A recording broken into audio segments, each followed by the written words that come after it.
கேட்பதாலோ யாசிப்பதாலோ மண்டிட்டு மணி கொடுப்பதாலோ நீ இழந்த உரிமைகளை பெற முடியாது. போராட்டத்தின் வாயிலாகத்தான் இழந்த உரிமைகளை பெற முடியும் என்று அப்படியே அழித்துக் கொள்வார்கள். அந்த வார்த்தைகள் எங்கள் மனதில் அப்படியே உள்வாங்கி இருக்கின்றோம். ஒடுக்கப்பட்ட மக்களுக்கு, தாழ்த்தப்பட்ட மக்களுக்கு செய்ய வேண்டிய கடமைகளை செய்ய தவறிய மாவட்ட ஆட்சியர் ராஜேந்திரன் அவர்கள் மீது வன்கொடுமை தடுப்பு சட்டத்தின் கீழ் வழக்கு செய்யுமாறு கேட்டுக்கொள்கின்றேன் என்று நான் மனு கொடுத்தேன் என்று எஸ்பியிடம் கூறினார். கொலையே நடுங்கி போச்சு. ஒரு பக்கத்துல வந்து இவர் வீட்டுக்கு போட்டா நம்மளும் பிடிச்சிடுவாங்களோ அப்படின்னு கட்சியினுடைய மாவட்ட செயலாளர் அன்பு சகோதரி வளர்மதி அவர்களை நினைவேந்தல் உரை ஆற்றுமாறு அன்புடன் அழைக்கின்றேன். கற்பி ஒன்று சேர் புரட்சி செய் என்று சொன்னவர் பாபா சாஹிப் அம்பேத்கர் அவர்கள். அவர் வழியில் வந்தவர் அண்ணன் மூத்த வழக்கறிஞர் மோகன் அண்ணன் அவர்கள். இங்கு எல்லோரும் அமர்ந்திருக்கிறார்கள் என்றால் ஏதோ வந்தோம் கூப்பிட்டார்கள் என்று அல்ல. அவருடைய பின்னணியில் அவர்கள் செய்த சேவைகள் அவர்களை இங்கே அமர செய்திருக்கிறது. அதுதான் உண்மை. ஒவ்வொரு செயல்களிலும் அவர் எப்பொழுதுமே சோர்ந்து போகாதவர். நான் இன்று இந்த நிலைமையில் நின்று பேசிக்கொண்டிருக்கிறேன் என்றால் என்னுடைய அரசியல் ஆசான் அவர். எல்லோரும் அவரவர்கள் பாணியில் பேசினார்கள், அவருக்குரிய பாணியில் பேசினார்கள். இருந்தாலும் அவரை நாங்கள் ஒரு நிமிடம் கூட நினைத்து பார்க்காத நாளே இல்லை. மிகப்பெரிய ஆளுமை. மக்கள் புரட்சி கழகத்தின் தலைவர் அவர்கள் பேசும்போது அவருடைய ஆளுமைகள் எடுத்து பேசினார்கள். வருத்தத்துக்குரிய விஷயம், 2 நாட்களுக்கு முன்னே அத்திமூர் என்ற கிராமத்திலே ஒரு படுகொலையாக ஒரு ஆக்சிடென்ட் என்று சொல்லப்பட்ட அந்த படுகொலை நடக்கிறது. ஒரு கோயிலுக்காக பூஜை செய்துவிட்டு உட்கார்ந்துருக்கிறார்கள். ஒரு டிராக்டர்காரர் அப்படியே அடித்து ஒரு 5-6 பேருக்கு கை கால் உடைஞ்சு ஒருத்தர் அப்படியே ஸ்பாட்டில் செத்து போகிறாங்க. அப்படிப்பட்ட நிலைமையில் வேறு சமூகம் என்றால் இந்த மாவட்ட ஆட்சியாளரும் காவல்துறை கண்காணிப்பாளரும் அவர்களுடைய பயல்களை எடுத்துக்கொண்டு அந்த ஸ்பாட்டுக்கு சென்றிருப்பார்கள். ஆனால் அதுக்காக நீதி கேட்டு வந்து மாவட்ட ஆட்சியர் முன்னிலையில் நிற்கிறார்கள். நேற்று தினம் இதை நாங்கள் அந்த இடத்திலே கூறினோம். இது ஜனநாயக படுகொலை. இப்படிப்பட்ட படுகொலைக்கு இப்படி இங்கே வர வைத்திருக்கிறீர்களே என்று கூறினோம். இதற்கு காரணம் என்னவென்றால் அந்த இடத்திலே ஆளுமை இருக்கிறது, ஆனால் பேச முடியவில்லை. என்ன ஆளுமை? ஆனால் அண்ணன் மட்டும் அங்கு இருந்திருந்தால் அத்தனை அதிகாரிகளும் அந்த போலூர் பக்கத்தில் இருக்கின்ற அத்திமூர் அந்த பிரிட்ஜிலே உட்கார்ந்து இருந்திருப்பார்கள். நேற்று அந்த தினத்திலே நாங்கள் ரொம்ப துயரப்பட்டோம். காரணம், அவர் ஒரு மிகப்பெரிய ஆளுமை இழந்து விட்டோமே என்று அந்த வருத்தம். சகிப்புத்தன்மை உள்ளவர். அன்பு சகோதரர் தேக அண்ணாமலை நகருக்கிற கிரிக்கெட் ரவி அவர்கள் ஒரு நாள் என்னை சந்தித்து பேசும்போது கண்ணில் தண்ணீர் அப்படி கலங்குகிறது. காரணம், எங்களுக்கு ஒன்றும் தெரிலக்கா, அண்ணன் இந்த சிலையை வைக்கும்போது அவ்வளோ போராட்டம் பண்ணார், ஆனால் நாங்கள் இருக்கிறோம், எங்களை வழி நடத்துக்கு தெரியல அப்படின்னும் போது ஒரு வாரம் அந்த இடத்துல தான் நிற்கிறோம். இப்போ எல்லாருக்கும் எல்லாம் ஒரு ஆளுக்கு தெரியும், அது ஆளுமையோடு வழி நடத்த ஆள் இல்லைங்களே அப்படின்ற ஒரு வருத்தம் ஒருத்தருக்குள்ள அப்படியே புதஞ்சு கிடக்கிறது. நம்மை என்னதான் ஆளுமைப்படுத்தி கொண்டாலும் அவருடைய ஆளுமை நமக்கு வருமா என்ற அச்சமும் இருக்கிறது. இவர்கள் சொன்னார்கள் புத்திஸ்தம், அதாவது அவருடைய தம்மம் அவர் எடுத்துக்கொண்ட ஒரு விதம் என்னன்னா, அப்பப்போ சொல்ல ஏங்க மாநிலம் நான்லாம் இறக்கும்போது புத்த முறைப்பராக தாங்க எங்களுக்கு நடக்கும், அப்படி எப்படிங்க ஐயா அப்படிலாம் நாங்கள் கேள்வி கேட்டிருக்கிறோம்.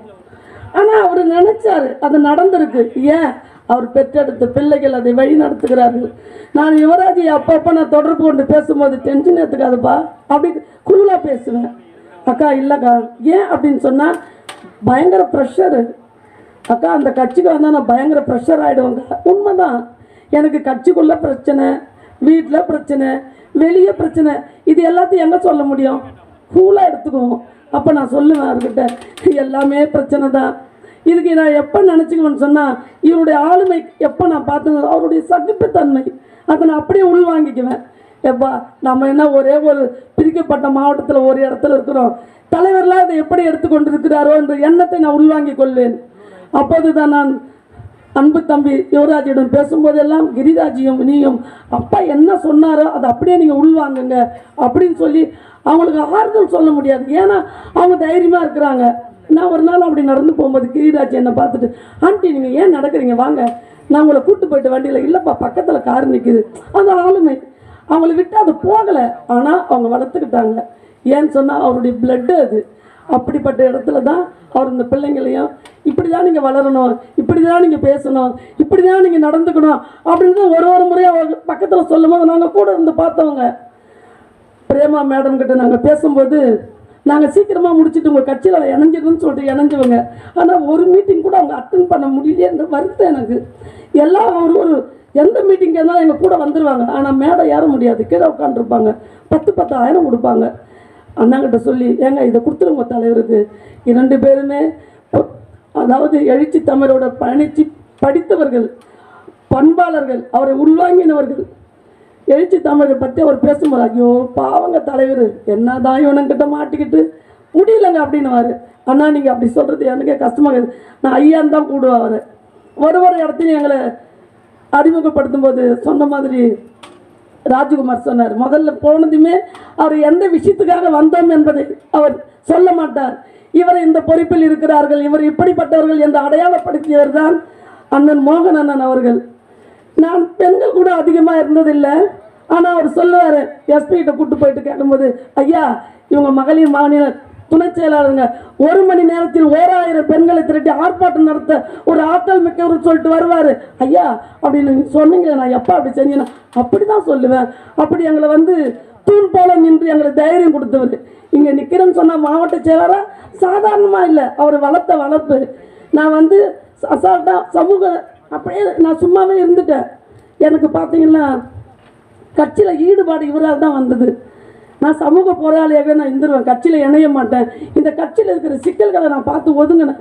ஆனால் என்னை அதை கூட்டம் அந்த கட்சியில் இணைச்சார். நானே வீட்டில் இருக்கிற எனக்கு மாநில பொறுப்பு திருச்சியில் அறிவிக்கிறாங்க. இது எப்படின்னு சொன்னால் மோகன் அண்ணன் தான் கொடுத்தாங்கன்னு சொல்லிட்டு எங்களுடைய மாநில செயலாளர் நற்சோனை அக்கா மகளிர் விடுதலை கட்சியில் எனக்கு ஃபோன் பண்ணுறாங்க, நீங்கள் தான் வளர்மதிங்களா, இது மாதிரி உங்கள் மாவட்ட செயலாளர் சொன்னார் அப்படின்னு. அது எவ்வளோ பெரிய ஆளுமை. அப்போது அண்ணா சொன்ன மாதிரி ஆள் சாகலாம், அவருடைய ஆளுமை சாகலாமா? ஒவ்வொரு நாளும் நாங்கள் அதிகாரிகிட்ட போகும்போது அந்த தோரணத்தோடு போவோம். ஒருத்தர் 2 பேர் இல்லை, எல்லாருமே ஒன்றா வாங்க, என்ன நடந்தாலும் பார்த்துக்கலாம். அப்படி தான் நானும் கூப்பிட்டு போவேன். சில நேரத்தில் அவர் நினைக்கும் போது, இவரை மாதிரி வேறு யாரை உருவாக்க முடியும், யார் இவரை மாதிரி ஆக்டிவாக வெளியே வர முடியும், அப்படியே நாங்கள் யோசித்து பார்த்துறது உண்டு. நான் கிரிக்கெட் ரவி அவர்களுக்கு ஒரு வேண்டுகோளை வைக்கிறோம். கட்சி மாவட்டங்கள் பிரிந்திருந்தாலும் அந்த இடங்களிலே உங்களை ஆளுமையை அன்பு சகோதரர் யுவராஜோடு சேர்ந்து நீங்கள் நடத்துங்கள். நான் இந்த மாவட்டம் எங்களுக்கு தெற்கு மாவட்டம் பெண் என்று அறிவிக்கும் போது அநேகர் என்னை அப்பா அக்கா வந்துட்டாங்க அப்படின்னு சொன்னவங்களா இப்போ அப்படி 100 பேர் நின்ட்டாங்க. நான் வரல அப்படின்ட்டாங்க. அது காரணம் எனக்கு தெரியாது. ஆனால் ஒரு விஷயத்தை மட்டும் நான் பதிவு செய்கிறேன். எதற்காக என்னை தலைவர் மைய மாவட்டத்துக்கு போட்டார் என்று எனக்கு இன்னமும் புரியாது. ஆனால் என்னை எல்லோரும் கேட்டார்கள், உங்களை அங்கே போட்டாங்க, இவ்வளோ பிரச்சனை சந்திக்கிறீங்க, இவ்வளோ பிரச்சனை சந்திக்கிறீங்க அப்படின்னு சொல்லும் போது நான் பெருசாக எடுத்துக்கல. காரணம் என் தலைவர். ஏன் அப்படின்னு சொன்னால் நான் சொல்லியிருக்கிறேன், கன்னியாகுமரியிலிருந்து காஷ்மீர் வரைக்கும் என் மாவட்ட செயலாளர் எந்த பொறுப்பை போட்டாலும் நான் செய்வேன். ஏன் என்றால் நான் ஏற்றுக்கொண்ட தலைவர் அப்படிப்பட்டவர் என்று. இதையெல்லாம் எங்களுக்கு கற்றுக் கொடுத்தது தான் என்னுடைய அன்பு அண்ணன் மோகன் அண்ணன். அவர் ஒரு இடங்களிலே போய் சொல்லும்போது சொல்லுவார்கள், கெஞ்சுவதாலோ யாசிப்பதாலோ மண்டிட்டு மணி கொடுப்பதாலோ நீ இழந்த உரிமைகளை பெற முடியாது, போராட்டத்தின் வாயிலாகத்தான் இழந்த உரிமைகளை பெற முடியும் என்று அப்படியே அழைத்து சொல்வார்கள். அந்த வார்த்தைகள் எங்கள் மனதில் அப்படியே உள்வாங்கி இருக்கின்றோம். ஒவ்வொரு இடங்களிலும் காவல்துறையாக இருந்தாலும் மாவட்ட ஆட்சியாளர்கள் எந்த அதிகாரி இருந்தாலும் அஞ்ச மாட்டார். மிஸ்டர் அப்படி என்று பேசுவார். ஒரு முறை கலெக்டர் ராஜேந்தர் ஐயா அவர்கள் ஏதோ ஒரு தவறு செய்தார், எங்களுக்கு தெரியாது. இவர் இருக்கிற கலெக்டர்கிட்ட சொல்றாரு, நாங்கள் அப்படி செய்தோம், என்ன செய்தீர்கள் அப்படி என்று கேட்டால், ஒடுக்கப்பட்ட மக்களுக்கு தாழ்த்தப்பட்ட மக்களுக்கு செய்ய வேண்டிய கடமைகளை செய்ய தவறிய மாவட்ட ஆட்சியர் ராஜேந்திரன் அவர்கள் மீது வன்கொடுமை தடுப்பு சட்டத்தின் கீழ் வழக்கு செய்யுமாறு கேட்டுக்கொள்கின்றேன் என்று நான் மனு கொடுத்தேன் என்று எஸ்பியிடம் கூறினார். கொலையே நடுங்கி போச்சு. ஒரு பக்கத்தில் இவர் வீட்டுக்கு போட்டா நம்மளும் பிடிச்சிக்குவாங்களோ அப்படின்னு ஒரு அச்சம் இருந்தது. அவர் இருக்கும் வரை நாங்கள் அச்சப்படாமலே இருந்தோம். ஆனால் இப்போ கொஞ்சம் அச்சம் இருக்கிறது. சிதறி கிடக்கின்ற சேரி மகளை ஒன்று திரட்டும் என்று வகையில் எங்களுடைய எழுச்சி தமிழர் அவர்கள் வலம் வந்து கொண்டிருக்கின்றார். தோழமை இருக்கின்ற கட்சிகள் அனைவரும் இந்த நேரத்தில் பகுஜன் சமாஜ் கட்சியில் அந்த படுகொலையை நினச்சா நான் ராத்திரிலாம் போட்டு போட்டு பார்த்துட்டு வாழ்க்கை இவங்க கூட சுற்றிட்டு இருப்பேன். ஆனால் நான் வீட்டில் போனால் அந்த எடுத்து பார்க்கும்போது அப்படி திக்கு திக்கு திக்கு திக்குன்னு இருக்கும். பயம். ஏன் எப்படிப்பட்ட ஒரு ஆளுமை, எத்தனை வழக்கறிஞர்கள் உருவாக்கப்பட்டவரை சர்வசாதாரணமாக போய் வெட்டிட்டு வரோம் சும்மாவே ஒரு ட்ரெஸ் போட்டு. அப்போ என்ன நடக்குது நாட்டில், எதை புரிஞ்சுக்கிறது, ஒன்றுமே புரியல. ஆனால் அப்படியே பயணிச்சுட்டு இருக்கிறோம். இருந்தாலும் இந்த நாளிலே அவர்களுடைய 2 பேர் இழப்பும் சமுதாயத்துக்கு மட்டுமல்ல அனைத்து சமுதாயத்துக்கும் அது மிகப்பெரிய இழப்பு. அது எழுச்சி தமிழ் எங்களுடைய கட்சிக்கு மிகப்பெரிய இழப்பு என்பதை நான் உண்மையிலேயே நான் உள்வாங்கிக் கொள்கிறேன். காரணம், எதை எடுத்துகிட்டு போனாலும் மனு வந்து அது அங்கே தான் இருக்குது. ஆனால் அவர் போகிறதுக்கு முன்னமே அந்த மனு டான்ஸ் ஆடும். அப்படிப்பட்ட ஒரு ஆளுமை மிக்கவர் தான் எங்களை அண்ணன் தான். நான் ஐயான்னு கூப்பிடுவேன், மேடத்தை மட்டும் மேடம்னு கூப்பிடுவேன். ஆனால் அவங்க 2 பேரும் முகத்தை எப்பயுமே கோவப்பட்டதாகவே எனக்கு தெரியாது. எப்போ பாரு சிரிப்பாங்க. நான் சொல்லுவேன் எவ்வளோ டென்ஷன் இருக்குது, அப்படி ஜாலியாக இருக்கிறாருன்னு. அவர் சகிப்புத்தன்மையோடு வாழ்ந்தவர் தான் வழக்கறிஞர் மோகன் அண்ணன் அவர்கள். அவர் விட்டு சென்ற பணிகளை யுவராஜையும் கிரிராஜையும் நிரப்புவார்கள் என்று சொல்லி நேரம் கடந்துவிட்ட காரணத்தினால் வாய்ப்புக்கு நன்றி விடைபெறுகிறேன். நன்றி, வணக்கம்.